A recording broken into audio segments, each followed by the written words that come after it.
या ठिकाणी भाषण झालंय ते नरेंद्र पाटील साहेब इथे आहेत आणि हे जे आयोजन केलेले त्या आयोजकांचं सर्वांचं मनापासून सुरुवातीला आभार मानतो। परभणी नगरीचे माजी महापौर सुद्धा या ठिकाणी आहेत। तर काय आहे, जगात जर्मनी,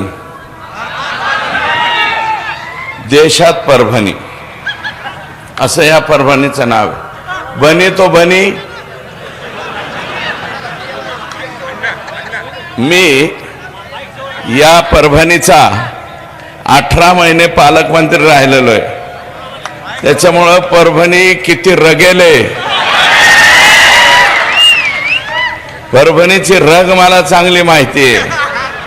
हे खरंच रगेलेत आणि मनापासून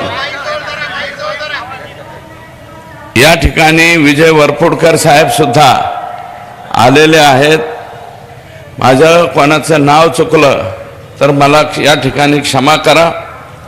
तेव्हा एक दोन घटना ॲडजस्टंट इथे घडलेल्या आहेत। या परभणीमध्ये सोमनाथ सूर्यवंशी लॉला 3rd इयरला शिकणारा मुलगा कोबिंग ऑपरेशनमध्ये त्याला पोलिसांनी नेलं आणि त्याचा दुर्दैवानं मृत्यू झालेला आहे। प्रचंड मारहाण करून त्याचा मृत्यू झाला अशा प्रकारचं ऑब्जेक्शन त्याच्या कुटुंबियाचं आहे आणि त्याच्या बाबतीत आणि विजयजी वाकोडे साहेब यांचा सुद्धा दुर्दैवानं मृत्यू त्या ठिकाणी झालाय। आपण जिथे बसलेलो त्याच पाठीमागच्या स्टेजवरती ते पण आंदोलनाला लोक बसलेले आहेत, तेही आपलेच लोक आहेत, वेगळे नाहीत। म्हणून कोबिंग ऑपरेशनची न्यायालयीन चौकशी झाली पाहिजे। माननीय मुख्यमंत्र्यांनी सोमनाथला 10 लाख रुपयाची आणि वाकोडे साहेबांना 5 लाख रुपयाची मदत जाहीर केलेली।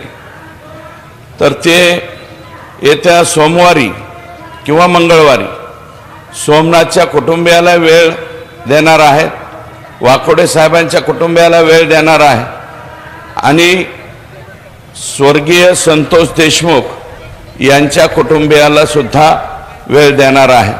कदाचित 6ची 7 होऊ शकते, एवढाच त्याच्यामध्ये बदल होऊ शकतो।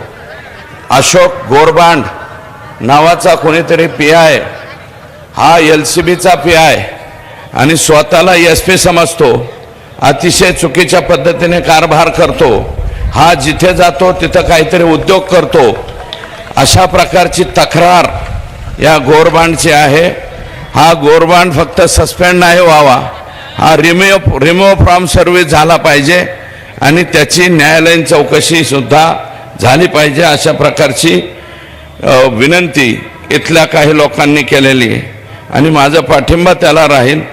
विजय वाकोडे साहेब त्यांना बाबा म्हणायचे।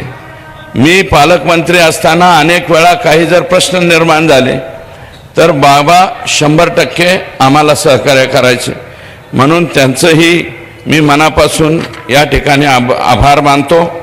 आणि यांचं काय काय सांगावं, हे आमचे बिडावाली जी कलाकार मंडळी आहे, आकाचा आका